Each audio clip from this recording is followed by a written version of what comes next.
Hello and welcome to Watch What Crappens, a podcast about all that crap on Bravo that we just love to talk about. I'm Ben Mandelker. Joining me today on this glorious Monday is the one and only Ronnie Karam. Hi, Ronnie. How are you? Hello. How are you? I'm doing pretty well. I'm doing pretty swell. It's just another day, another week to start off with Crappens. And today is Crappy Hour Day. A lot's happened on Bravo since our last Crappy Hour. So come join us tonight. That's going to be at 5:30 on the West Coast, and it's going to be at 8:30 on the East Coast. And special night. Leah Black's coming. And Leah Black is going to be here. Leah Black, OG Real Housewife of Miami. Probably my number one candidate to return as a housewife on Bravo in some capacity. She will be joining us, and she's such a character, and she's so fun, and I can't wait to ask her questions about this season of Miami that just wrapped up and anything else. So please join us for our special guest. Leah is a longtime friend of the podcast, and she was one of the very first, if not the first, Bravo celebrity who ever came on to Watch What Crappens years and years and years ago. I think she was the first. Yeah. Remember there was like a hurricane behind her on the freeway or something? She's like, oh, it's so windy out here. Ah. She was out running a tornado or something. Remember? That was funny. Yeah. Any minute, I'm out running a tornado. It's right behind me on the freeway. What do you guys want to talk about? And she's been yapping ever since. She's lovely. Tear it down. So, she's always supported us. So come join us while we go talk with Leah. And you can find that's actually on YouTube. Go check out the Crappens YouTube. We're trying to grow it, make it nice, make it sexy, make it fun. Yeah, it's free. It's also a free post on Patreon. So you're always going to find it over there. And on top of that, Patreon. Wow, what a place. We have weekly bonus episodes. We also have our podcast, the video version of our podcast. I'm sitting really low in the frame today. I'm like sliding down. Gotta sit up. So join us. Patreon.com/WatchWhatCrappens. Today, Real Housewives of Potomac. It's the third episode of the season. We get our taglines. Kierna is still, you know what? She's still putting in that effort this season. She's like, no, I will be a housewife. Come hell or high water, I will do it. So Kierna's coming in trying it. Like, this is a whole episode of Kierna trying it. Will at least one of her fights be interesting? Yes. One of her nonsensical, stupid fights. Can they be interesting? No, they're really not. But it is interesting watching her try over and over. And you know what? A for effort. Yeah, A for sure. I love a housewife that takes notes. You know, she heard the audience.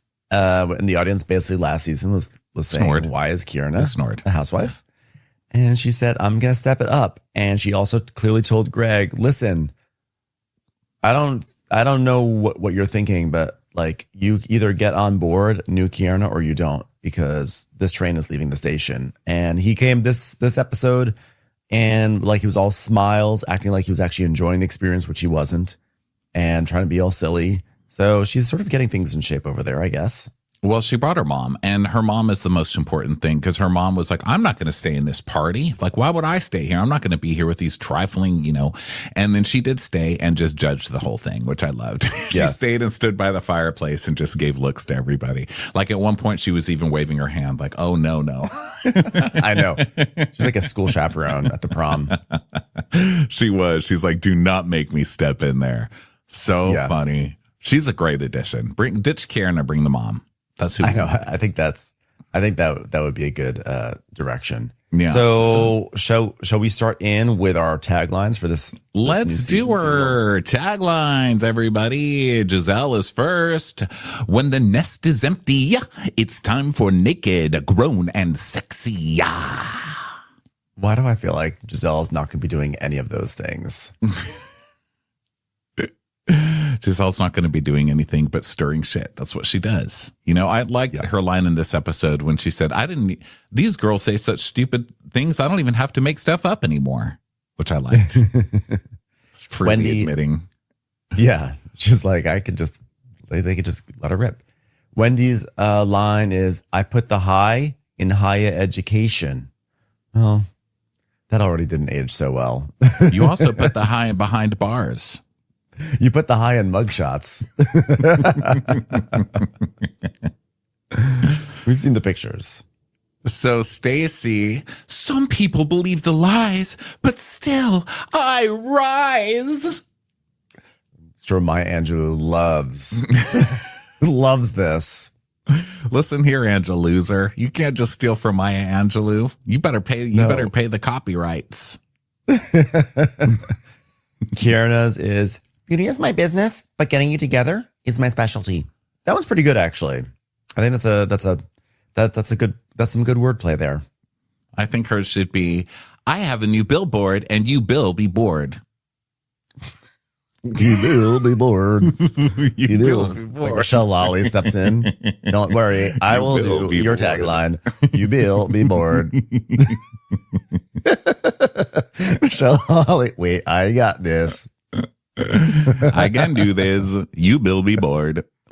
You will be bored. So then we move over to Tia, who's like, you can only clutch pearls if you have them. And darling, I have loads.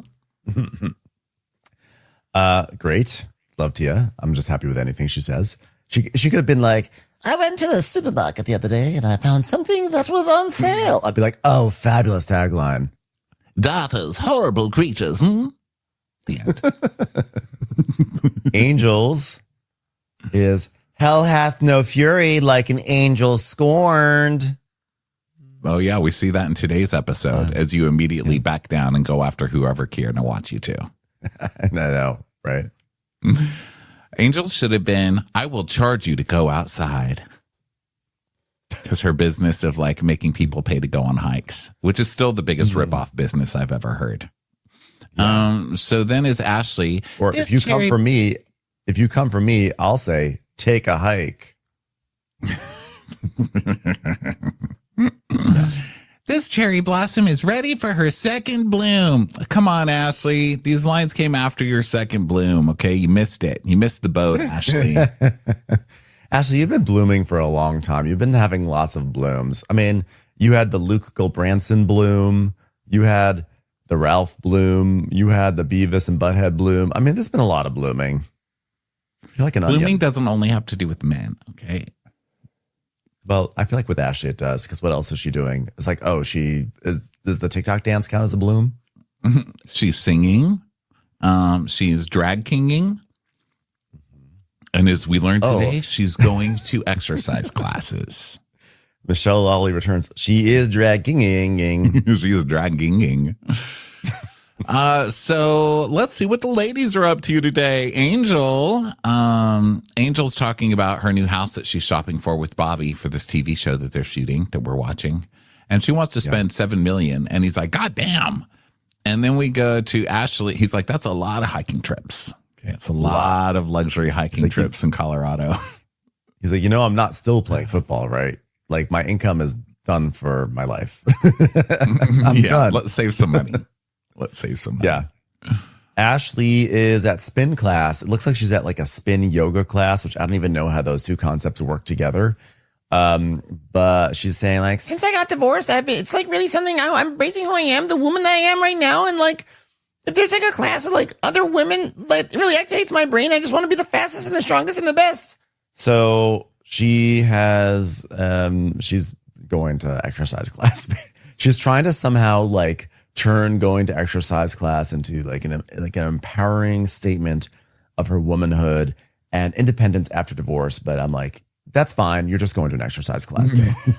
Yeah. You're going to spin class. I thought that was interesting. She's like, I'm a woman and now I'm doing what I want to do. I'm going to spin class. I was like, you've always gone to spin class. What are you talking about? I know. You were going to spin class with Michael also. But now I'm better than everyone else.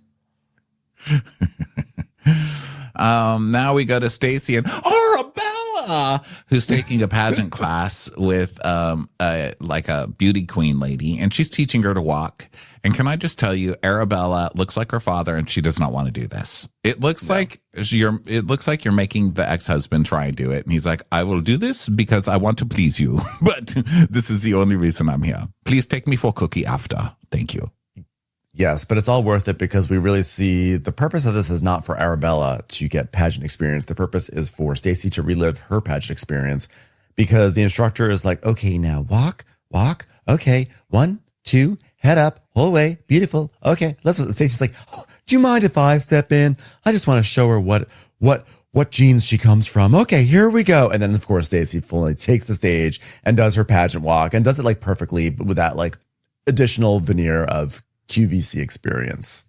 And the pigpen cloud that's following her around of breath.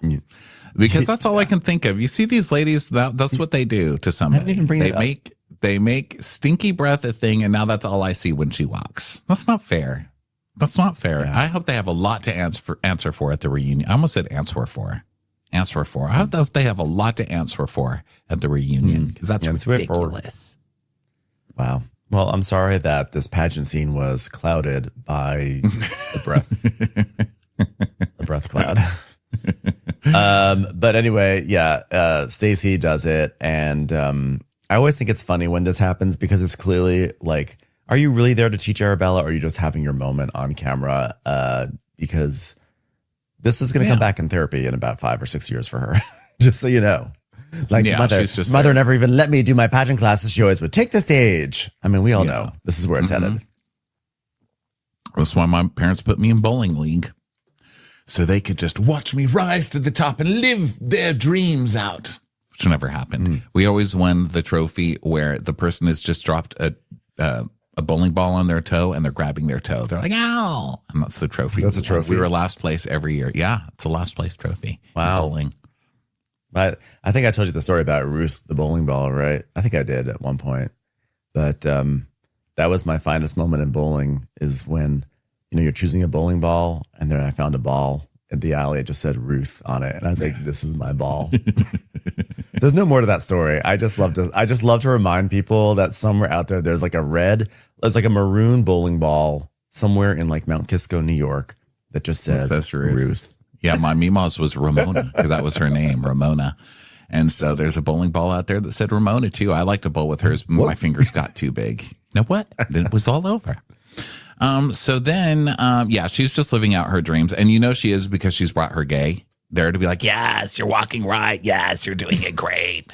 But what I love about AJ is he's a little bit not that at the same time, because like once she does her whole thing, he's like, okay, you ready to come back down? You ready to take your seat? This is not your moment. Like he's kind of like, okay, Stacey, let's not be ridiculous.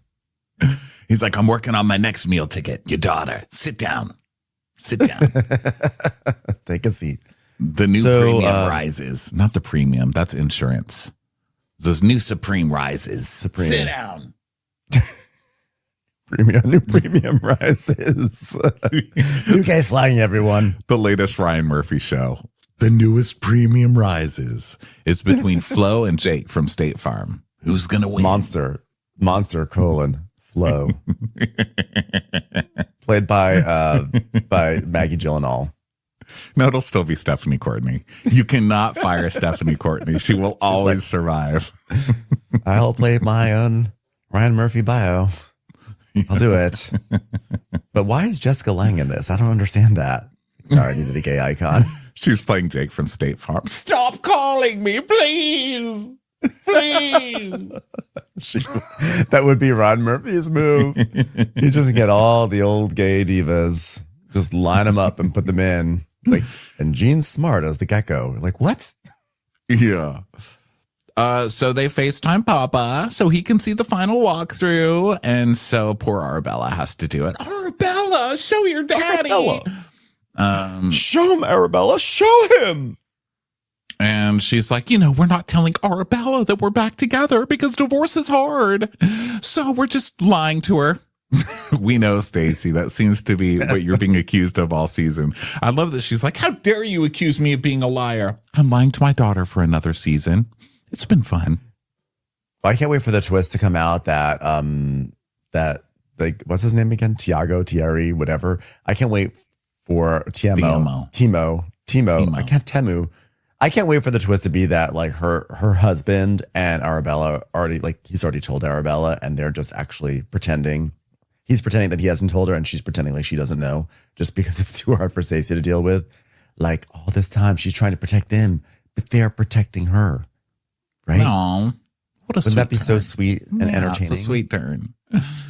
But Arbella is extremely smart, so she knows things that are clearly not fine. She knows things are clearly not final. So yeah, they FaceTime the dad, and he watches, and he's like, "Oh, great! I'm glad you found ways to waste more of my money." And then we go to Kierna and Wendy, and now this is a Salt Lake City scene if I've ever seen one. I mean, what are you two doing something illegal? This looked like Deep Throat right here. I mean, she was sitting on a bench by the river. And Wendy comes up. John le Carré is happening in this scene. Where is the briefcase? It was like somewhere between like an 80s like Cold War spy movie, but also like Ingmar Bergman. Because I remember I saw like one Ingmar Bergman movie where there was a couple and they were sitting on separate benches but talking to each other. And I was like, this is so artsy and spy-y at the same time. What is happening here? And it's all shot from behind. Yeah. Who was the operative here? And Wendy keeps showing up in completely inappropriate outfits, like literally everywhere they are. And I don't know if it's because they were arrested for the fraud and all that stuff, but I'm just like, oh my God, that's just so much money you're wasting for a park bench scene. You know what I mean? I know. You can never wear that again. I know you're on TV, but you're on a bench at a river. It's not even a nice river. It's like the shitty East River or something, you know? And Kierna's sitting there, you know, we only see her back. And then Wendy comes in this crazy looking jumpsuit, like this pastel romper thing, and sits down. Then Kierna just kind of turns to her and starts talking to her side, like just face it. She's reading a newspaper. She's like, okay, let's get right to it. Let me start by saying this. I wanted to bring it outside of a party setting for us to have a conversation. We can discuss issues that I feel we're having. Do not look at me. Look straight ahead. The eagle has landed and the nest is under the bench. So she says that she feels like Wendy just wanted to be TV friends, you know, and off camera just felt a little phony, like didn't feel like a genuine relationship. And that like her behavior is not as consistent with someone who has ever liked her. So naturally, to get to the root of why they aren't as good friends off camera than they are on camera, she has decided to address this on camera. Yeah, she wants to only confront her on camera about their off camera. Yeah. Why aren't you as good friends with me off camera? I'm asking you on camera. It's time for a commercial. It's time for a Crappens commercial. So, Kierna, I know you've watched a lot of housewives shows. I know that we'd all prefer housewife shows where everybody's friends and that's how we know each other, but we know that's a bunch of bullshit. And when people bring people on as friends, it doesn't mean they're really friends, you know? We know that Wendy's not your really friend. We've always known, especially when Wendy was like, I'm not staying in the same room as Kierna. Hell no. And didn't come check on you when you had diarrhea, which I don't remember. I mean, I don't know if you remember it, but that was an entire storyline. That was a very huge storyline. That was Kierna's first victim storyline. It was like, no one checked on me and I had really bad diarrhea.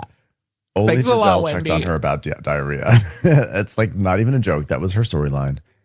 Yeah. The other thing is like they're your coworkers, I feel like, more than friends. And so you can be friends with your coworkers. But like if you run into your coworker at a restaurant, you're not necessarily saying like, oh my God, come sit down at the table with me. You're trying to kind of maybe have like some separation. I mean, I do think that Wendy's an asshole, but I also think that Kierna is like really trying to make this a thing. And Wendy just doesn't have the time for it. Wendy, you know, is like Kierna is this someone on her show who's not been terribly effective.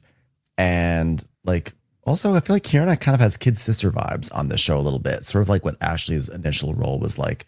So, you know, I kind of like understand Wendy being kind of frosty. I mean, it's not nice. It's not nice that she's, you know what this is? This is Kristen Takeman energy from Real Housewives of New York. When Bethany came back on and she was just like, why won't you be friends with me? Why aren't we friends? Aren't we friends? Why are you putting me in a little box? And Bethany's like, I don't have time for this. Okay. Who are you? Who even are you? Like, I don't even know who you are. Why am I being forced to fight with this new person?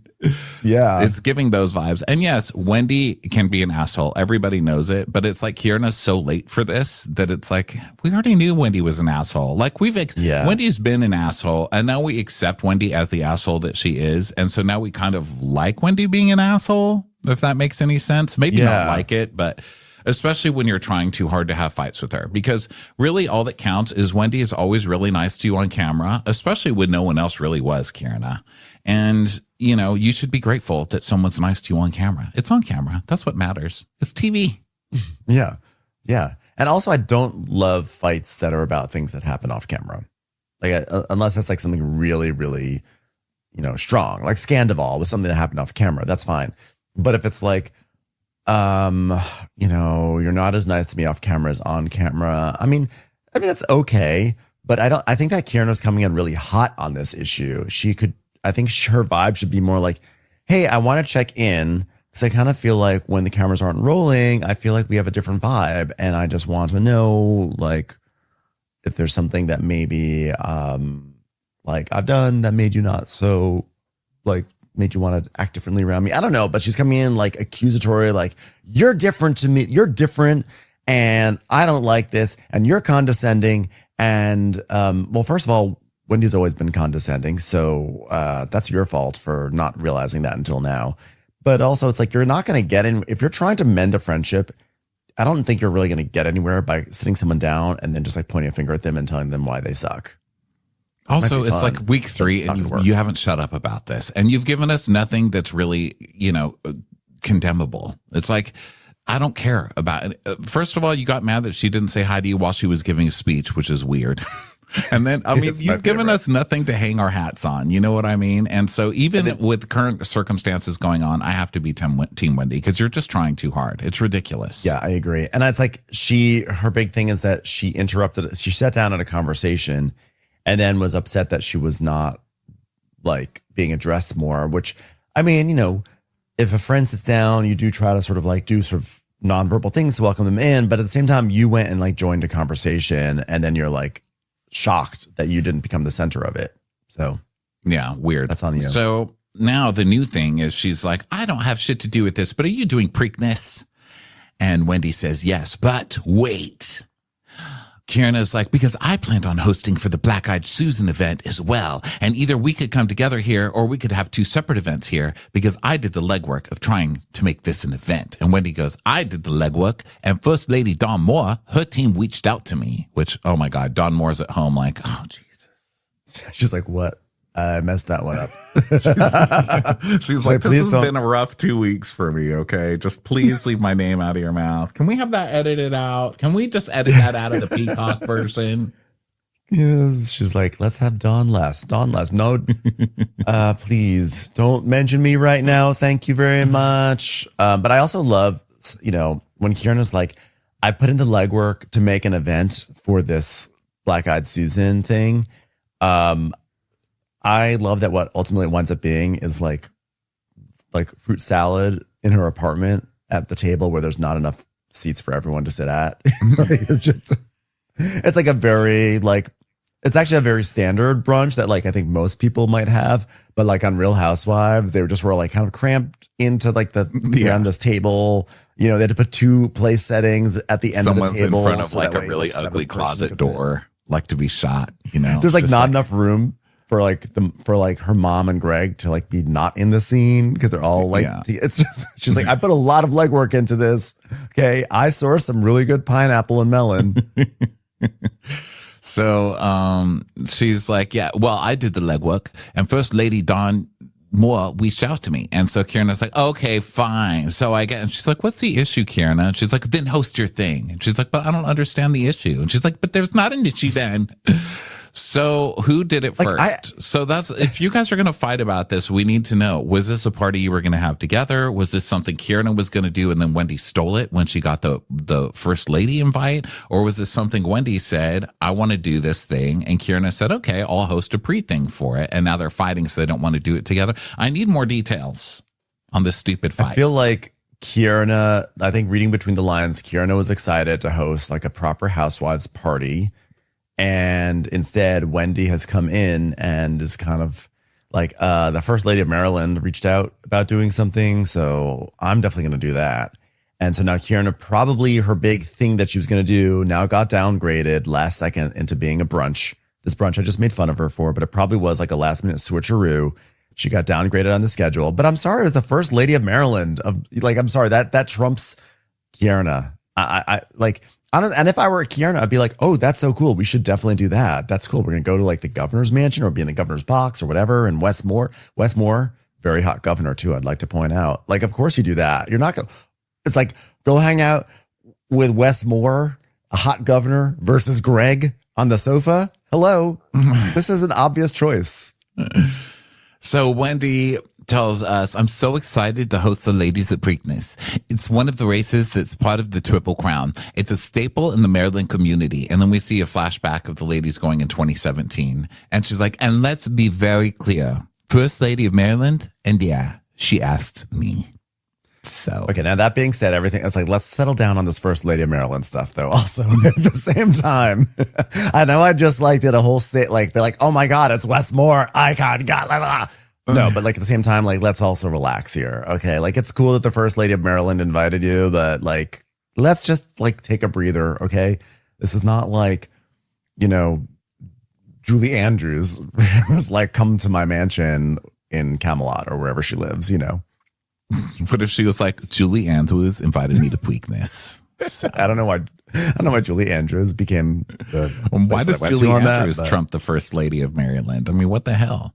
Well, I think Julie Andrews is more. I know. What do you? There's no term limits. I don't know why. Yeah, there's no term limits on spinning around on a mountain. Okay. I don't know why. A doe will always be a deer, people. A female deer. Okay. Sorry, First Lady of Maryland, Dawn Moore. I think Dawn Moore seems great, but she's no Julie Andrews. That's all we're saying. She's no Julie Andrews. And like, it's funny because like Wendy, like she just bragged about Dawn Moore one too many times. And I've already now been like, you know what? I've had enough. Yeah. We've had it with you, Dawn Moore, trying to get on the show. What if they show up and Dawn Moore's like, you know what, Wendy, I feel like you're just trying to be a TV friend. I would love that. Like everybody's just turning on Wendy. Wasn't Dawn Moore on last season, or did she send something? When Wendy and Eddie had their big party, I think, or maybe they sent like a letter, like from the offices of Dawn Moore or something like that. Oh, yeah. They're like, we endorse this. What was it? Like the renewal of their vows? What was it? It was something. Yeah, she read. Oh, we should have known. Yeah, she read. She did read something where she's like, and this is from the First Lady of Maryland. It's like, okay. So Kieran's like, oh, wow. So I just got, basically overshadowed by the First Lady. Okay, got it. So she's like, okay, let's move on from this because I want to have a real conversation. When we were at Ashley's Bloom Ball, you were very, very condescending. Oh, for Christ's sake. We're going back to the Bloom Ball. We didn't even want to go to the Bloom Ball in the first place. Now we have to go back there. Kierna. Can we go to this Bloom Ball is wilting me. And then, by the way, the only evidence they can pull up of Wendy being condescending is just like a shot of her face just being blank and bored, listening to whatever Kieran's saying. I was like, that's not condescension. That's just like, really, you're going to come at me right now and I'm just trying to have a conversation with Giselle. Yeah, she was just lifting up her dress and talking to Giselle about her dress. And Kieran was like, how dare you? I walked up and you didn't immediately drop your dress and say, hello, Kieran, we're discussing my dress. So Wendy's like, what brought you to me at Ashley's event? I'll be honest with you. That's very juvenile to me, and I don't understand it. She goes, false, false, false. Okay, that's not true, but go ahead. False. Go ahead with your falsities. Whether it's false or not, I'm telling you how I feel, and not just how I feel, but how Dawn Moore feels, First Lady of Maryland. So I want you to know that I saw red flags in you as a friend, and I saw state flags when I visited Dawn Moore. And I was just trying to navigate it because I was trying to learn you better. Yeah. And Kieran goes, same. And Wendy continues. Same. Oh, yeah. Well, but for me, like, I was like, dang, she doesn't call me. You know me, the person who's always had your back in the group. On my birthday last year, it was Ashley said that you got your business like from drug money. And guess what? I was the only one in that group that chased after you, much the way Dawn Moore chased after me with the invitation to the Preakness. And you know what? It's okay. Don't worry about it. I said to her, don't worry. It's okay. And that's the kind of friend I've been to you. The kind of friend who consoles you, even though she's friends with the First Lady of Maryland. That is funny, though, that Wendy's only evidence of them being friends is her hugging her and going, it's okay that they called your boyfriend a drug dealer.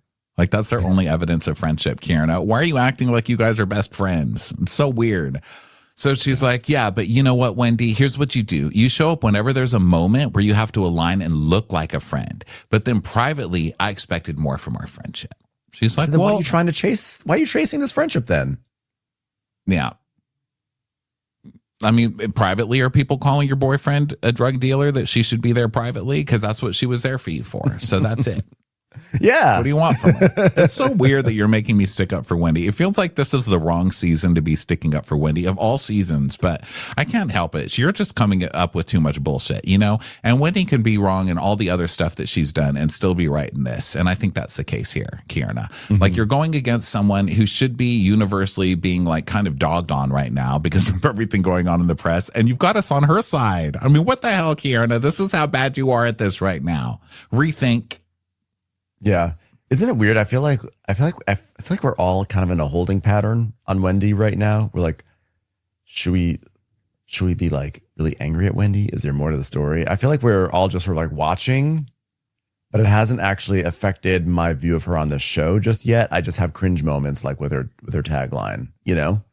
Yeah. I mean, what can you do? You just go through week by week. You know what? Day by day. We can just take it day by day. We're housewives addicts. We have to think of this like our addiction, you know? We can't just waste all our anger and be mad when people tell us to and, you know, make bad choices just because we feel like it. You know, we take this day by day. And today, I think Wendy is correct. Yes. So Kierna's like, now I'm going to have a drink. Damn it. I ruined it. Kierna says, when I feel like it comes to a point in that friendship that we can't connect on it, like I don't like it, and like it makes me feel uncomfortable because I feel like I can't show up and be my authentic self with a person that I've seen as my friend. And then when I sat across me at the event and I just watch you be so. Let me see. Go back to the Bloom Ball with Giselle. Wendy's talking to Giselle about her outfit. She goes, I'm watching you sitting there locked in with Giselle, and you don't even fucking like her. She's like, wait, but like. Because it was our conversation. We were talking. That's why I was locked in with her. But you don't even like her. And she goes, you don't even fucking like her. She goes, no, actually, I do like her. She goes, oh, but you're talking about me. No, because you don't like her. She does that a lot today. Kierna, you don't understand. Everybody talks about each other. This is Housewives. You cannot like somebody and then the next day you're at lunch in a stupid outfit with them. That's how the show is. You have to talk to people you don't like on this show. I'm going to say something that I would never say to Stacey. Take a breath for a second, okay? Just exhale. But if Stacey was here, I would say inside breath. Inside breath. So Wendy's like, calm down. She goes, I am calm. And she says, when I was talking to Giselle, that was my conversation with Giselle. And I don't even know what the issue is. And she's like, here's what you did. The Wendy I talked to on the phone is very excited about me, but it really centers around the show. Okay, because you're on a show together. Who cares? What else is she going to be excited about? Your relationship with Greg? You're fake moving to another apartment so you don't take shit from the audience about still being with Greg? Which, by the way, you're hypocritically getting on Stacey for and probably Giselle later this season.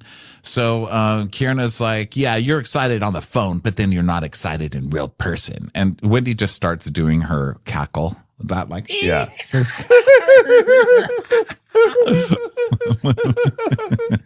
Wendy's just like, I've had enough. She starts laughing and she's like, this is what she's bringing to me. I don't know what to do with it. It seems like the level of handholding that Kierna needs in a friendship exceeds where I am as a grown-ass woman who's friends with the First Lady of Maryland. Yeah. And so Kierna's like, stop it. But Wendy just gets up to leave and still keeps cackling. And she's like, I still don't like you. And you're raggedy. Goodbye. Thank you. So Kierna is like, this is all the confirmation I needed. The fake laugh, the I'm not really hearing you. To me, it's just a lot of deflection. Kierna, she doesn't like you. Here's, let me just tell you the truth. The read you're getting on Wendy is correct. She only likes you on the show because you're an ally. Now you're being an asshole on the show, and you're going to find out real quick what it's like to have her not as your ally because you fucked up, Kierna. For no reason. Yeah. She doesn't like you. She didn't like you. She's not going to like you. That's just how it is. She's showing up to punch in and then she's going to punch out. So she can punch in and be on your side, or she can punch in and be your enemy. And you're about to find out the second choice. It's not a good one. Bad choice. Yeah. So yeah, she's sort of in this, basically Kierna concludes that like, I think we're not really enemies, but we're not really friends. And they flip each other off as Kierna leaves. And then Wendy just keeps on doing this laugh. But then they do this weird, then they have this weird moment. They both start like walking away from the river. And like Wendy almost like, she like hugs Kierna. Like there's like a side hug with her laugh. And Kierna's like, get off me. And I was like, what was that about? You guys just had a fight, but you're trying to kind of like do a side hug with her. Did you guys just say like, okay, good scene. We just wrapped that up. Let's go have lunch. Wendy's energy is just like laughing it off. And she's like, I'm not going to fight with you. That's what I'm getting from her. Like, she's not even mad. She's just like, girl, I'm not going to give you a fight on TV. Sorry. Like, bye. Have a good day. Okay. I wasted this outfit on a park bench. So have a good day. Yeah, seriously. Goodbye. So now we go over to Angel's house with Bobby and we get a new type of generational trauma. It's so rare that we're able to get a new kind of trauma on any of these housewives shows. We've gone through so many of them. But Bobby soft launches a new one, which is that when Patricia, his mom, offers some yogurt to him, he says, nah, I don't eat yogurt. Had too much Go-Gurt as a kid. I was like, ooh.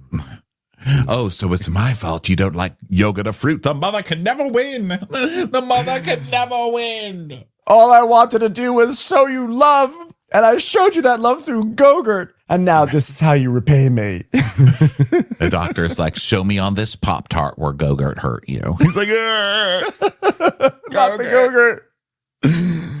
That's why he was such a good football player, because he just like envisioned all the other opponents as sticks of Go-Gurt. He's like, oh, this teddy bear is Go-Gurt. Tell it how you feel. Tell it how you feel. So it's breakfast for the kids. And Angel has a lot of orchids. And I feel like that's a rich person thing to be like, look at me with all my flowers that die every 5 minutes. I can just get more. I can just get more. This is the Go-Gurt family. We've got as many orchids as we want. We went from Go-Gurt to orchids and we're never looking back. Like, no, Angel, we'd like a better tagline from you. But she's holding up, there's a orchid flower that's on the table, like the bud, that the whole flower fell off. And that's how they do. The whole I know, flower and she's falls like, off, and then you're left with a fucking stem and some bark, thinking, will this ever come back? That's what's happening to me right now. Every day I'm like, is it coming back? Are you coming back? No. People have been writing me letters saying it will come back. It will come back. Keep it going. So I keep doing the watering thing. I keep going through the motions. Still not back. Yeah. Fucking orchids. Well, yeah. I agree. And that's how I actually think dorkids, that they are that's what I call them. Dorkid. You're a dorkid is what you are. Dorkid. Maybe it went from being an orchid to an orc adult. It said, I'm leaving this stem, going off to better pastures. Commercials. Here comes one right now. Anyway, this is actually why I think that they don't normally have orchids, because I think anyone who ever has had an orchid or has had a friend who's had an orchid, because anyone who has a friend who has an orchid will have the rant that you just had, which is like, I'm so mad my orchid died. Like I've been on the receiving end of that for so many times, and I'm always very sympathetic. I'm not sick of it. It's actually a rant I really enjoy. But you can tell she's never had an orchid before, because she's like shocked. She's like, what happened to this flower? I'm like, it's an orchid, bitch. That's what happened to orchids. They're loser flowers. And you know, when this guy gave me this orchid, at our little Crappens thing, someone brought it to me. And at first I was like, that is so sweet. Those are such gorgeous flowers. But then I thought, this person wants me to fail. You know what I mean? And you know who it was? It was my mortgage guy. It was my mortgage guy who gave it to me. Well, it's a straight guy. Like, gave you a flower. What can you expect? Well, his girlfriend got it. But I was like, these people want me to fail. You know what I mean? They don't want me to have a good refi rate. They ultimately want me to, they're getting me a failure plant. Because everybody with an orchid knows those plants make you feel like a fucking failure. Everybody knows it. And I was like, they don't like me. They truly don't like me. So anyway. I mean, on top of that, like, so their whole thing, I feel like with orchids, is that they look like, I think, like giant bee vaginas, right? Isn't that why the bees love going to them? Because they crawl up in there because they're like, oh, yeah. I don't know. I've never looked at a bee vagina up close. How am I supposed to know? I just seem to remember when I was a kid in like science class that the bees loved going to, like, the orchids mimic something sexual for the bees, I think. So the bees get all up in there. So I'm like, okay, so first of all, you're telling me the orchid died because I stuck my penis in it. That could actually, I need to actually look that up. I probably should Well, I probably should look into this more, but I seem to remember that there was some. So okay, Natural History Museum has a headline right here. The Natural History Museum of the UK headline: Sneaky orchids manipulate bees for pollination. I mean, that's all right there in the headline. Am I right? Sneaky orchid. Sneaky orchid. Okay, so we're talking about orchids so much because it's an angel scene and there's not much else to talk about. So she talks about her mother passing, but giving her a lot of wisdom. And then they talk about her mom for a while. And now they're talking about, a package. And now they're talking about their kids. And her mom's protecting her through stuff. Okay, so now they're talking about the girls. Bobby's crying in the corner because he's thinking about Go-Gurt. Yeah, continue. Go-Gurt is in the corner just laughing maniacally. It's like, got another one. The Go-Gurt's actually an orchid. It's like an orchid's like, growing out of a Go-Gurt. It's like, I'll get you both. I'll take this entire couple down. The orchids from like Needful Things. It's like, oh, here's a little trinket from your childhood to destroy you. So they start talking about the little party they had at their house. And Angel's like, Giselle walked in here and she basically related that Kay said she chin checked me when I went to her Talks and Caviar event. So then we see a flashback to that. And she's like, and then I woke up upset because number one, that didn't happen. And number two, why would she use that type of language? Chin checked. How could she? I'm an outdoor expert. I'm a luxury outdoor expert. I have orchids that I'm very comfortable and know how to care for. I have those here. What? Chin check. I think last week we were talking about chin checking, and I thought chin checking meant that you just like jut your chin out, like you'd be like, hey, quiet. But what I learned this week is that chin checking is like an actual little fist on the chin. It's like a little punch on the chin. I didn't realize it was quite literally punching you in the chin. I still like the Urban Dictionary's one better of like, you know that your girlfriend's cheating because she's got the outline of someone's balls on her face. Yeah, that's a great one. I can't stop thinking of that. Every time they say it, I start laughing. So now she's decided that she didn't like this chin check thing even more. She woke up now that I think she's doing a good job as a housewife because she's forgiving something and then waking up and getting upset all over again and then deciding to make it another episode. And you know what? That's what you're supposed to do. So welcome to work. So he's like, yeah, chin check is like boom to the chin. Like it's a punch to the chin. And she goes, yeah, that's actually physical. And he goes, yeah, like she checked your chin. Like she Go-Gurted your chin. And Angel's like, yeah, there we go. And so I need to have a deeper conversation with Kay about why she had to do that, because I have her back no matter what. But it is an issue where I feel disrespected for being accused of chin checking somebody. The language. And then Bobby takes something out of the oven with teeny tiny oven mitts. And he's like, look at these, the biggest oven mitts in the world, huh, everyone? But like the sad truth is that they're probably like an extra large oven mitt. He's just so big that like they just fit on his like fingertips. So he pulls them out. And now we go over to lunchtime at Circa. And Stacey is there with none other than Jassy. Jassy is back. I was so happy to see Jassy. I was surprised. I was like, oh, here comes Jassy.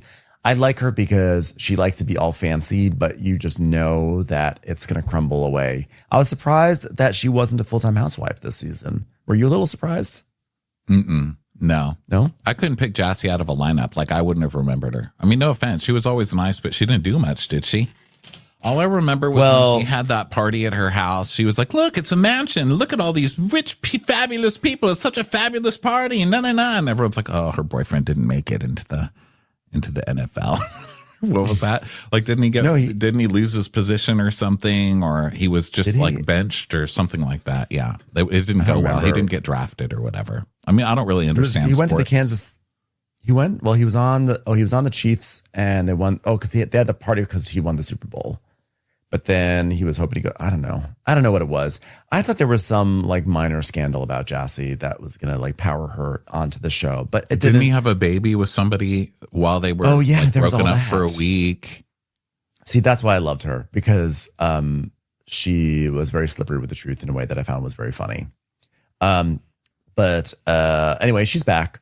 So they're sitting down, they're talking, and Stacey, they're bonding over the fact that they bonded in Miami because they both went down to Miami for Mia's birthday party, and then Mia ditched them, as was discussed on the reunion last season.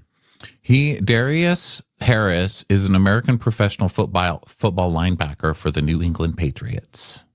Oh, so there you go. Just in case anybody gets annoyed with me for not knowing what the hell I'm talking about, because I admittedly don't. I don't know anything about sports. So there you go. But you see, this is what happens when Jassy comes back. I have to start Googling sports shit because I say stupid things and then I have to fix them. Okay, so where were you? I was just saying how they bonded because they both went down to Mia for Mia's birthday party. Went down to Miami. Yeah, MIA, so this is another friendship for TV because that was a long time ago. So she's like, wow, so good to see you. Remember how we got so bonded over that Mia Miami trip? Yeah, me neither. I barely remember it too. But God, it's so good to have a girlfriend. Have I told you that Arabella isn't as good of a walker as me? No, I have to say, I want to start by apologizing, not for Arabella's performance. She'll never be as good as me. But I don't think that I've been a very good friend. And Jassy goes, that's okay. You know, I'm just happy to be here since I'm not a full-fledged housewife. Well, I pride myself on friendships and the support that I give and get when I love someone, and I love you, but I have a lot going on. And Jassy's like, well, I mean, last time I talked to you on the phone, you know, you were baking schnitzel for your ex-husband. And she's like, yeah, we're working it out. Okay, you know, tell me about your wedding plans. Do you have a dress? Should I say dresses? She's like, you should definitely say dresses. I've got a lot of dresses. Okay, well, let's pretend I care about your wedding before we start talking about other people. Okay, so listen, everybody's really mean to me in the group now. Now, Kay sent an invitation to the group that she was having a pre-party before Preakness, but Wendy also mentioned that this was something she was involved in. So at this point, I'm putting on a dress. And what's it called? What's it called? A fascinator. A fascinator. And we see Kierna's text that's like, you know, hey, I was invited to Black Eyed Susan Day at Preakness, and I'd love for you to come by. I'm having a pregame at my apartment, so come dress for the Derby, and don't forget your dollars for betting. But then Wendy's text comes through that says, hi, lady. I'd love for you to join me at Black Eyed Susan Day at Preakness. The First Lady of Maryland, Dawn Moore, my friend, invited me for the day, and I'd love for you to come enjoy the event in your best Derby wear. Yeah. So Stacey's like, wow, I just can't tell you how hard it is for me. Every time I've gotten together with the ladies, they gang up on me. And Ashley and Giselle demanded that I present my divorce papers. By the way, did you read that she does have divorce papers? She is legit divorced. Yes. Oh, wow. That's what was reported this week by TMZ, which is basically the real news. Wow. So Stacey's saying, they're just not happy for me. Jassy then, says that her grandparents got divorced. And then they continued to basically they were divorced for 6 months, and then they continued a 60-year marriage. So, you know, it's not crazy. Things like this happen. And then Stacey's like, and didn't Giselle get together with her husband? She's like, yeah, and there's that too. Speaking of Giselle, word on the street, that's her famous line. I'm using it now. Word on the street. I don't know if you're aware, but Giselle has a new man. Word on the street is that Giselle is the word on the street. And she's got a man. So we see a blurred out picture, a paparazzi photo of Giselle with some guy. And his name is like on the headline, which is funny. I didn't write it down, but they're like, Giselle Sean caught Springs. with so-and-so. Sean Springs. His name is Sean Springs. Sean Springs. Sorry, I didn't mean to stop the show. No, I'm looking it up. Saying that's his name, Sean Springs. And so Stacey's like, do you think Darius knows him? She goes, probably. So while she's worried about my man, we need to find out about her man. So I don't care. Is he cheating on somebody? Like, why is it bad if she's dating somebody? Because she's not sharing it? Yeah, I was about to say, isn't Giselle allowed to date someone? Maybe it's that she's not divulging it to the group. I don't know if she has to divulge it to the group. I think the issue is that Stacey, it seems like there are untruths surrounding her marital status and her relationship with Timo, and like whether or not they were together all the time, like everything with TJ. Was he paid for? Was he not paid for? Was it real? Was it not real? Like there's no issues surrounding whether or not Giselle is dating a football player. It's like she's dating him. Who cares? Who cares? Yeah, so he is an American former professional football player. He was a comeback in the National Football League for 13 seasons, which that's good because Giselle's good on this show, but she's not great with comebacks. So maybe maybe he can help her. He played college ball for the Buckeyes, earned All-American honors, and he was selected by the Seahawks 3rd overall in the 1997 NFL draft. Well, look at that. He was a cornerback. Yeah. So a cornerback. I thought it said comeback. Yeah. God, I'm so blind. It's a comeback. I'm really losing it. Maybe it's time to get some glasses. Okay. He may have had a comeback moment. I really don't know about sports. I was like, what's a comeback? I love that. I love that they have that in football. Maybe I'm interested in this sport. It's just like Valerie Cherish playing football. You want to tackle me? I will wither you with a comeback. Writing a acidic comeback. Hey, you don't even want to hear what I have to say about orchids. So Stacey shows this to Jassy, and Jassy's like, "Wow, how'd you pull this tea? This is unlike you, Stacey." I'm like, "I'm sure she just Googled, is Giselle Bryant dating anyone?" And this popped up. It's a news story. Yeah, it's literally a news story. It's not hidden information. Goes, I know people around the neighborhood. It's like, it's Google. You looked up Google. Hey everyone, this is the end of part 1 of this recap. For part 2, keep an eye on your podcast feed. It is coming up in just a moment. Thanks so much for listening. Catch you on the second half. Watch What Crappens would like to thank its premium sponsors. Ain't no thing like Allison King. It's always a party on Allison Block. Our way is the Amber way. It's the Foster and the Furious. It's Amanda Foster. It's always automatic with Ashley Auto. Put your hands together for Carly Clapp. Get on the right foot with Chrissy Offit. She's not just a Sheila, she's a Daniela Etchels. We never miss her call. It's Diane Call. Aaron McNicholas. She don't miss no trickolas. Hava Nagila Weber. You'll never hide from Heidi Eleanor Jones. I go, you go, we all go for Hugo. Jamie. She has no last namey. She's our kind of mess. It's Jennifer Messer. Sipped some scotch with Jessica Trotch. She's our favorite streamer, Caroline Peacock. Kristen the Piston Anderson. Get a bee in your bonnet with Lacey B. Que sera, sera, whatever will be, will Lauren Silsby. She gets an A from us, it's Lindsay D. Let's give a kisserino to Lisa Lino. Fresh as a daisy, it's Maisie McHenry. We love her on the rocks, it's Melissa Cox. Megan Berg. You can't have a burger without the Berg. This is Livin' with Michelle Vivian. I love ya, Olivia Williamson. She sure is swell. It's Raquel. Yes, we canna. It's Savannah. Cast a spell with Shannon Spellman. Let's share with Sharon Eldridge. Darn Skippy, it's Tippy. And our super premium sponsors. She's VVIP, it's Amanda V. Can't lose when you're with Amy Baldwin. Somebody get us 10 cc's of Betsy MD. We're taking the gold with Brenda Silva. Let's get real with Caitlin O'Neill. Put us on a stretcher, it's Charlotte Fletcher. Don't get salty with Christine Pepper. Can't have a meal without the Emily Sides. Who, what, why, where, and Gwen Pentland. Let's go into the woods with Guy Tubbs. It's our queen, it's Queen Laifa. Nobody holds a candle to Jamie Kendall. Hail the cork master, the master of the cork, Jennifer Corcoran. We got our wish, it's Jen Plish. She's not harsh, she's Jill Hirsch. My favorite Murdo, Karen McMurdo. She's a total knockout, it's Katie Manock. We love him madly, it's Kyle Pod Shadley. In the study with a candlestick, it's Leslie Peacock. Gee, it's Lisa H. We're ride or die for Lisa Ryder Barron. She's a whiz, it's Liz Sarthy. Always killing it, it's Lola Alkalani. The incredible edible Matthews sisters. She eases our woes, it's Melissa St. Rose. There's a chance of meatballs, it's Rebecca Cloud. Maximum love for Sandy Maximoska. She's the queen bee, it's Sarah Lemke. We cannot tell a lie, it's Sarah Telefson. Shannon out of a cannon Anthony. Please don't stop, it's Soli and Pop. Let's take off with Tamla Plain. We're obsessed doll with Tessa V. She ain't no shrinking Violet Kuchar. We love you guys.